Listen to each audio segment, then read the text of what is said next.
ഒരു കാര്യം എപ്പോഴും ഓർമ്മയിരിക്കേണ്ടതാണ്. ഒരിക്കലും സൂര്യനും ഭാഗ്യവും എന്നേക്കുമായി അസ്തമിക്കുകയില്ല. അസ്തമിച്ചുവെങ്കിൽ അതിനുദയവും ഉണ്ടായിരിക്കും. അതുപോലെ നമ്മുടെ എല്ലാവരുടെയും ജീവിതത്തിൽ എന്നേക്കുമായി ദുരിതമോ എന്നേക്കുമായി സന്തോഷമോ ഒരിക്കലും ഉണ്ടാവുകയില്ല. സന്തോഷവും ദുരിതവും മാറി മാറി വരുന്ന രാവും പകലും പോലെയാണ്.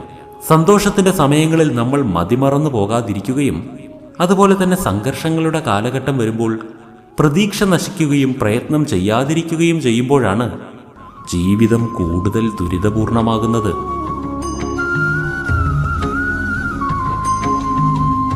അതിനാൽ എന്തെങ്കിലും തരത്തിൽ സംഘർഷം അനുഭവിക്കുന്നുണ്ടെങ്കിൽ, സംഘർഷത്തിൻ്റെ പാരമ്യത്തിൽ നിങ്ങൾ എത്തിയിട്ടുണ്ടെങ്കിൽ, വരാനിരിക്കുന്ന സുപ്രഭാതത്തെക്കുറിച്ച് ചിന്തിച്ച് പ്രതീക്ഷയുള്ളവരായി മാറും.